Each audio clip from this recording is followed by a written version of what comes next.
Class ଭାଇମାନେ ଯାହା ଦେଖାଅନା ତବେ ଦୀପ୍ତିକା ତ ବ୍ଲାକ୍ କହୁଛନ୍ତି ଦୀପ୍ତିକା ତ କିସ ଖାଉଛି ଛାତି ଗୋଟେ ସମ୍ମାନ ହେଉଛି କିସ ଖାଉଛି ତା ଦେହଟାକୁ ସିଏ ଇଏ କରିକି ରଖିଛି ଆଉ ସେ ନାଁ ହେଉଛି ଆମର ସରସ୍ୱତୀ ପୂଜା ଯାଇଥିଲେ ସେମାନେ ଦେଖିଛନ୍ତି କହୁଛନ୍ତି ହଁ ଦୀପ୍ତିକା ଅଲଟା ସୁନ୍ଦର ଏବେ ଦୁନିଆ କଥା ସଞ୍ଜିତା କଥା ଦୁନିଆ କଥା କହୁଛନ୍ତି ତାପରେ ସାର୍ କଣ କଥା କୁହନ୍ତି ମୁଁ ସେ ଫେସବୁକ୍ର ଭିଡ଼ିଓ ଦେଖିକି ଆମକୁ କହିବ ଏଠି ଏଟା କର ସେଟା କର ଯେତେବେଳେ କ୍ଲାସ୍ରେ ପଢ଼ା ହେଉଥିବନି ମାନେ ଆସିଲେ ତ ପଢ଼ାନ୍ତିନି ଫଟୋ ଉଠିବେ ଏଟା କରି ସେଟା କରି ଦେଇକି ଭୁବନେଶ୍ୱର ଯାଇଥିଲେ କ୍ଲାସ୍ କରୁନଥିଲେ ଆମକୁ କହିଲେ ସାର୍ ଆପଣ ଯେ କ୍ଲାସ୍ କରୁନାହାନ୍ତି ଏକ୍ଜାମ୍ ହେଲା ଆମେ ଦେଖିବ କିସ ନା ମୁଁ ଯାଇଥିଲି ଭୁବନେଶ୍ୱର ନା କିଛି ନା ମୁଁ ଯାଇଥିଲି ହନିମୁନ୍ କରିଥିଲି ତୁମରି ବୟସ ତୁମରି ହନିମୁନ୍ କରିଥିଲି ଆମ ସହ ଯିବ ଆମ ସହ ଯିବ ତୁମେ ଯାହା ଖାଇବ ଯାହା ସବୁ ଫ୍ରି ମୋ ସହିତ ହିଁ ତୁମେ ପୂର୍ବରୁ ମଧ୍ୟ ଶିକ୍ଷକଙ୍କ ଏହିପରି ବ୍ୟବହାର ଛାତ୍ରୀମାନଙ୍କ ପ୍ରତି ରହିଥିଲା। ସେତେବେଳେ ବିଦ୍ୟାଳୟର କମିଟି ଓ ଅଭିଭାବକ ମିଶି ଏହି ସମସ୍ୟାକୁ ସମାଧାନ କରିଥିଲେ। ଛାତ୍ରୀମାନେ ଶୌଚାଳୟକୁ ଗଲା ପରେ ରସିକିଆ ଶିକ୍ଷକ ଲୁଚି ଲୁଚି ଦେଖୁଥିଲେ ଏକଥା ନିଜେ ଶିକ୍ଷକ ମାନିଛନ୍ତି।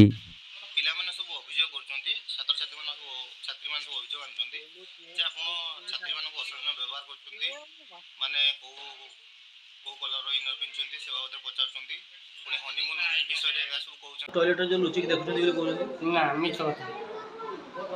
ପ୍ରଧାନ ଶିକ୍ଷକଙ୍କୁ ଏ ବିଷୟରେ ପଚାରିବାରୁ ସେ କହିଛନ୍ତି ଘଟଣା ଘଟିଛି ଜଣେ ଶିକ୍ଷକ ହିନ୍ଦୀ ଶିକ୍ଷକ ପିଲାମାନଙ୍କୁ ଅସଦାଚରଣ କରନ୍ତି ପିଲାମାନେ ଅଭିଯୋଗ କରିଛନ୍ତି ଅଭିଭାବକ ଅଭିଯୋଗ କରିଛନ୍ତି ଏବଂ ଉକ୍ତ ଶିକ୍ଷକଙ୍କୁ ମାଡ଼ ବି ହେଇଛି କ'ଣ ଥିଲା ଘଟଣା?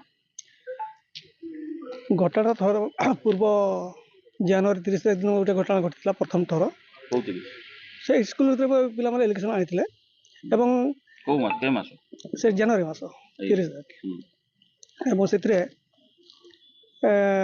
ICC ମେମ୍ବର SMC ମେମ୍ବର ଏବଂ ପିଲାମାନଙ୍କର ପ୍ୟାରେଣ୍ଟସ୍ ଏବଂ ସ୍କୁଲ ଷ୍ଟାଫ୍ ବସିକି ସମାଧାନ କରାହେଇଥିଲା। ସେତେବେଳେ ବି ଅସଦାଚରଣ କରିଥିବାର ଅଭିଯୋଗ ହଁ ସେଇଟା ଥିଲା ସେତେବେଳେ ସେ ମାନିଥିଲେ ସ୍ୱୀକାର କରିଥିଲେ। ଏବେ କ'ଣ ହେଇଛି ଆଜିର ଘଟଣା କ'ଣ?